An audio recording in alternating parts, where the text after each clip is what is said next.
A gunslinger bought Infertile for Chinese girl for $1, and she gave him 6 children in 8 years. The wind howled off the snow-capped peaks of Montana, cutting through the streets of Ironwood Ridge like a jagged knife. It was the winter of 1902, and the blizzard seemed determined to bury the town under a shroud of white. Inside the drafty warehouse, however, the air was thick with the smell of damp wool, unwashed bodies, and desperation. Colt Riker stood in the shadows near the back, his hat pulled low over eyes that had seen too much violence. He was not a giant of a man, simply a man of average build, yet the way he wore his gun belt, low and tied down, gave him a presence that made others give him a wide berth. He was a retired gunslinger who had traded his peacemaker for a plow, trying to wring a living out of the hard earth, but the loneliness of his ranch was becoming a louder enemy than any outlaw he'd ever faced. On the makeshift stage, a line of women stood shivering, holding numbered cards. This was a bride auction, a meat market for the desperate souls of the frontier. The auctioneer, a sweaty man named Henderson, was trying to drum up enthusiasm for the last woman on the line. "Number 9, Henderson bellowed, his voice grating. "My Lynn. 24 years old. Strong worker, good with a needle, speaks fair English." The crowd murmured. My Lynn stood with her chin held high, though her knuckles were white as she gripped her card. She was small, with raven black hair pulled back severely, but her eyes held a fire that the cold couldn't extinguish. "What's the catch?" a heckler shouted from the front. "Why's she here if she's young?" Henderson hesitated, then cleared his throat. Doctors in San Francisco declared her infertile. "Barren. She's fit for work and keeping a home, gentlemen, but she won't give you heirs." The room went silent, then erupted in scoffs. In the West, a wife who couldn't produce children was considered as useless as a horse with a broken leg. "Start the bidding at $10. Henderson tried. Silence. $5. Colt Riker stepped forward, his boots heavy on the floorboards. He saw something in my Lynn's face, not defeat, but a fierce, quiet endurance. It reminded him of himself. $1, Colt said, his voice gravelly but clear. The room gasped. Henderson looked insulted. "Mr. Riker, surely." $1, Colt repeated. "Not because that's what she's worth, but because this isn't a sale of livestock. It's a contract. $1 to make it legal. I'm looking for a partner, not a broodmare." Henderson looked around. No one else moved. "Sold," he muttered, slamming his gavel down. To Colt Riker for $1. Colt approached the stage and extended a hand. My Lynn looked at it, then at him.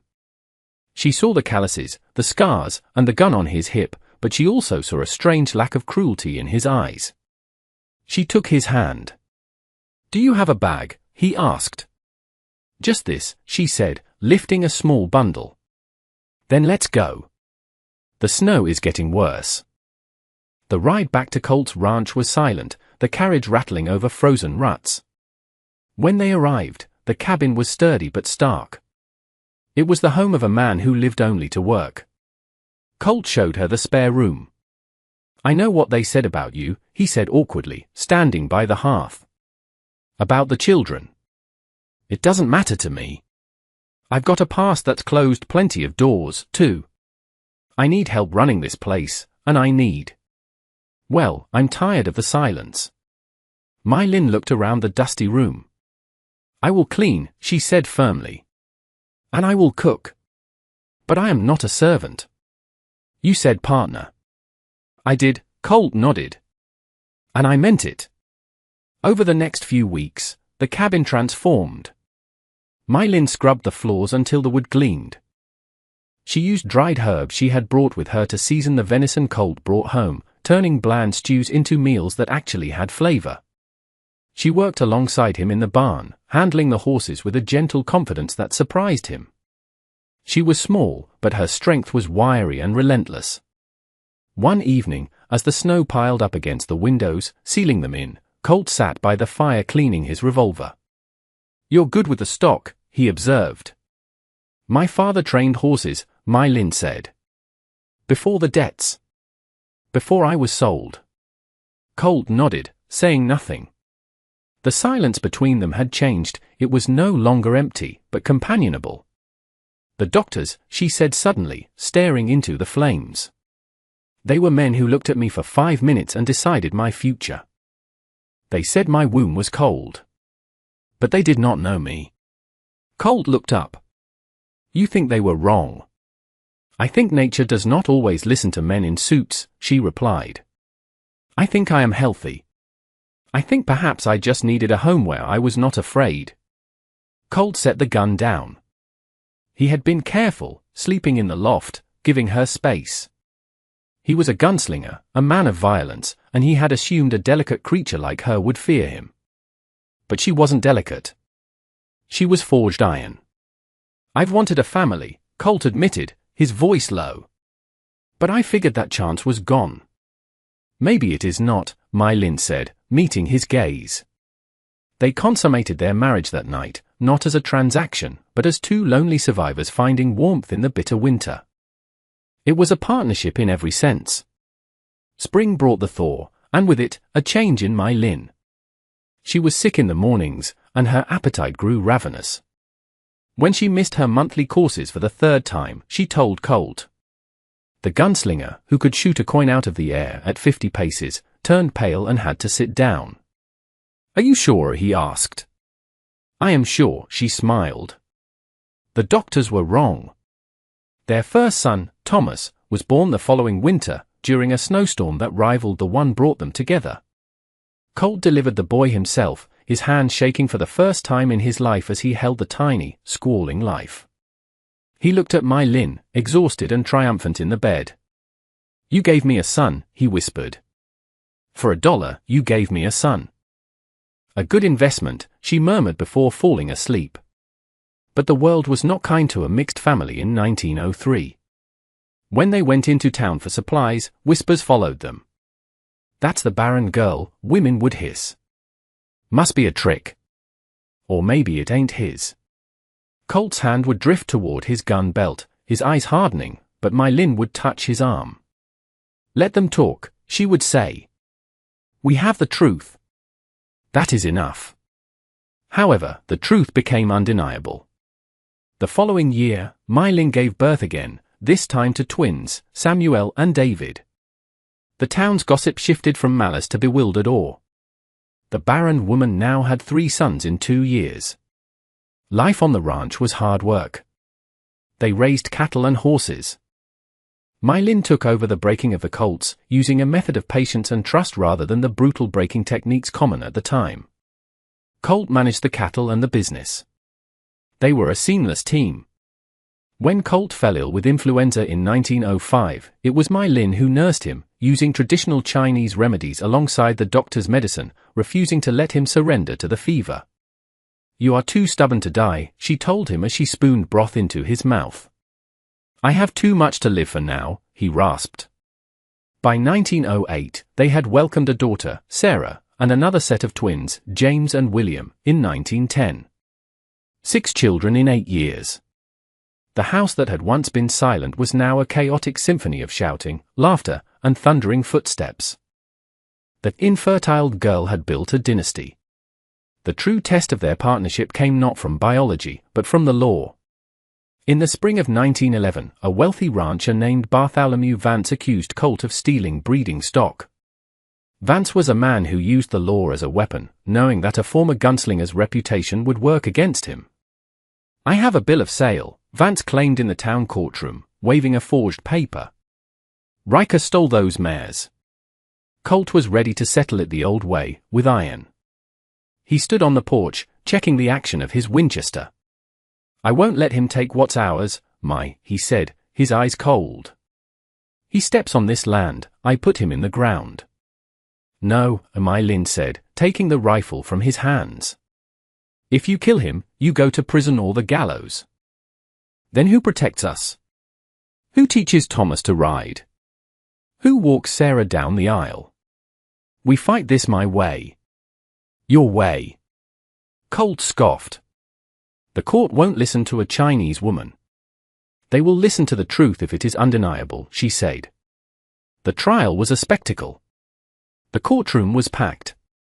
Vance's lawyer painted Colt as a violent brute and My Lin as a foreign trickster. When My Lin took the stand, the lawyer smirked.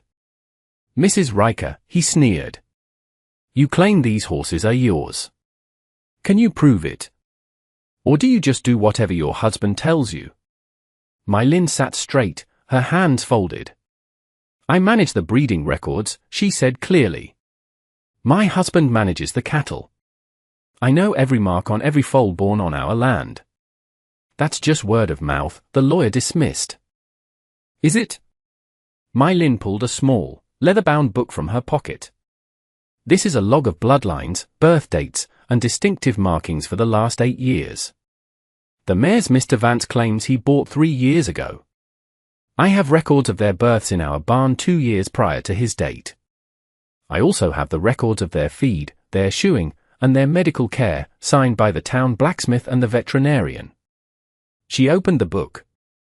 "Furthermore, the mare Bessie has a scar on her left flank from a wire fence when she was a filly. Mr. Vance claims he bought her pristine.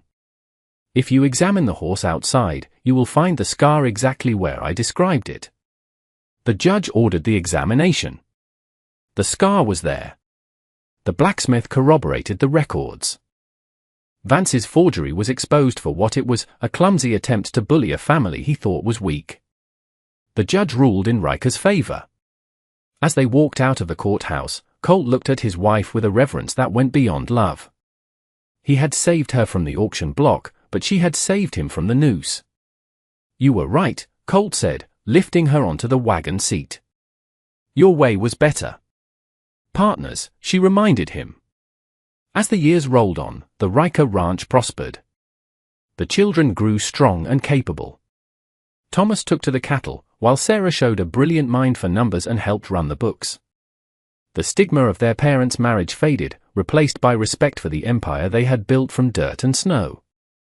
One winter evening in 1930, Colt and My Lin sat on the porch. The snow was falling again, thick and silent, covering the world in white just as it had the day they met. Colt was an old man now, his gunfighting days long buried, his movements stiff with arthritis. My Lin's hair was streaked with grey, but her back was as straight as ever. 28 years, Colt said, watching his breath mist in the air. "Best dollar I ever spent." My Lin laughed softly, grabbing his rough hand. "You got a bargain, Gunslinger." "I did," he agreed. "I surely did. I bought a wife and got a life." They watched the snow fall over the land that would belong to their children and their children's children. The Gunslinger and the Barren Girl, 2 rejects of the frontier who had found salvation in a single silver dollar.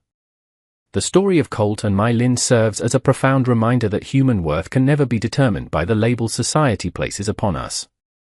While the world saw a violent man and a broken, infertile woman, they saw the potential for love and redemption in one another. Their journey teaches us that resilience is not just about enduring hardship, but about having the courage to build a future when everyone tells you there is no hope. It illustrates that true partnership is built on mutual respect and the willingness to fight for each other, whether that battle is in a courtroom or against the elements. Family is not merely a matter of blood or biology, but a fortress constructed from trust, forgiveness, and unwavering loyalty. Ultimately, their legacy proves that even the smallest investment of faith, like a single dollar, can yield a dynasty of love if nurtured with patience and heart. What do you think about Colt's decision to trust My Lin despite what the doctors said? Do you think you would have had the courage to stand against the whole town like they did? Let me know your thoughts in the comments below. If you enjoyed this incredible story of the Wild West, please hit the like button and subscribe for more true stories of history's most fascinating underdogs. Thanks for watching.